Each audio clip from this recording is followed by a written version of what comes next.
How would I describe Nepal for someone who's never been? Well, first of all, I would say that about the vast richness of culture and landscape, definitely. It's a multilingual, multi-religious, multi-ethnic society, and mainly consisting of native tribal populations and migrants mainly from India and Tibet. And personally I find it, well, anthropologically and historically, politically and socially fascinating. There's always something new, and you never know what to expect. At the conflict for over 10 years, people's revolutions, changing governments, and the constant challenges for the normal people.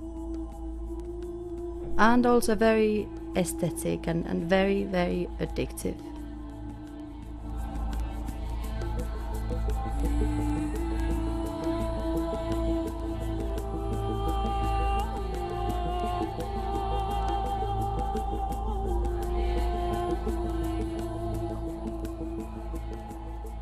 Right, I'm Aino Heikkinen. I'm one of the main organisers of Camp Kids Artskidcando, and I just got from Finland 1 month ago. When it comes to street kids in Nepal, the civil child workers in Nepal, they say there's around 5,000 kids on the streets working or living on the streets in Nepal, majority of them in Kathmandu. And the estimates are that growing numbers is 300 to 500 leaving home every year. And this is due to a variety of reasons.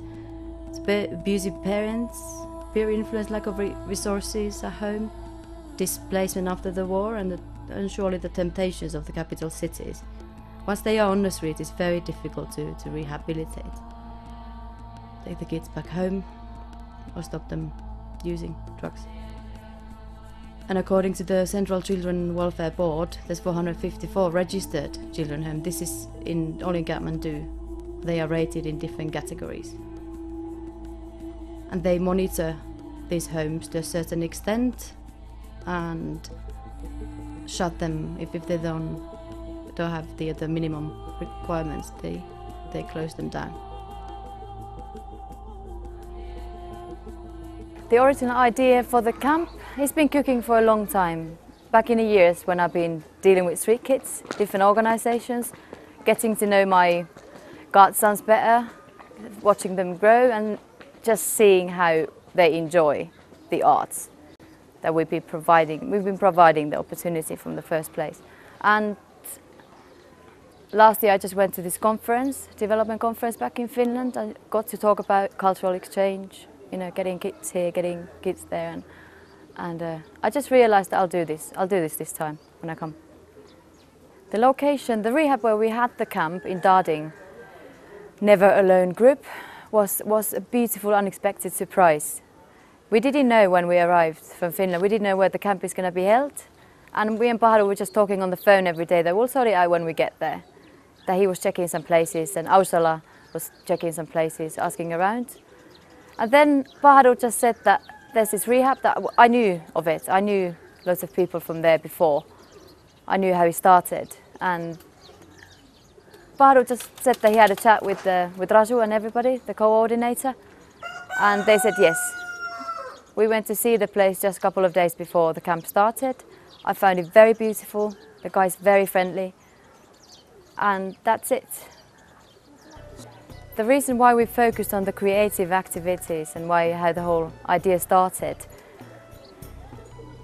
as you said, a lot of NGOs focus on food, lodging, you know, scholarships, sponsorships, and there are many NGOs in this country. A lot of orphanages, huge organisations, and I'm quite familiar with that scene. I've been doing research, meeting people, going to see these places for a very long time because of the boys and my interests. And one thing that I've always found missing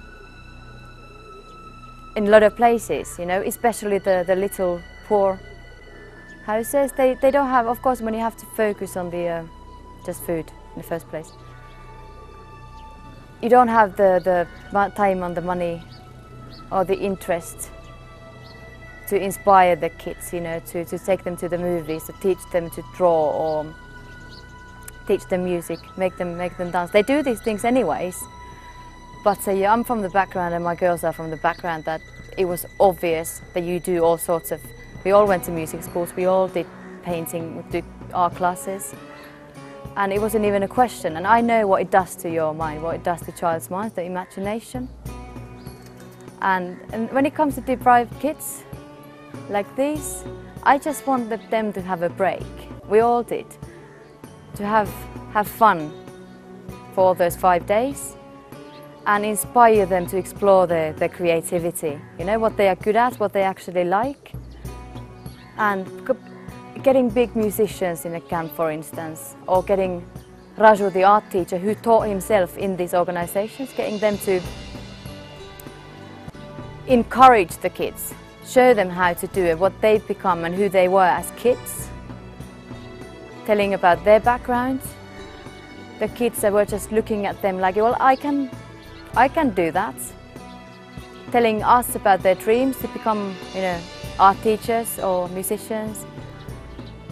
And I've seen also when it comes to, especially when it comes to Chris, I know that boy very, very well, and I know what music when he got his first guitar and Murray started teaching him. I remember his face, I'll remember his face forever. And what a huge fan of Murray he is. And the same thing as when it comes to painting or taking photographs. Chris told me when he was very little that I was like, how did you learn to draw so well? And he said that because when he was on the streets, he didn't have a camera. He's always dreamt of having a camera, and he was just looking around and taking pictures in his mind, and he had to draw them because of the lack of the camera. And I remember that face as well. So basically, why focusing on creative activities?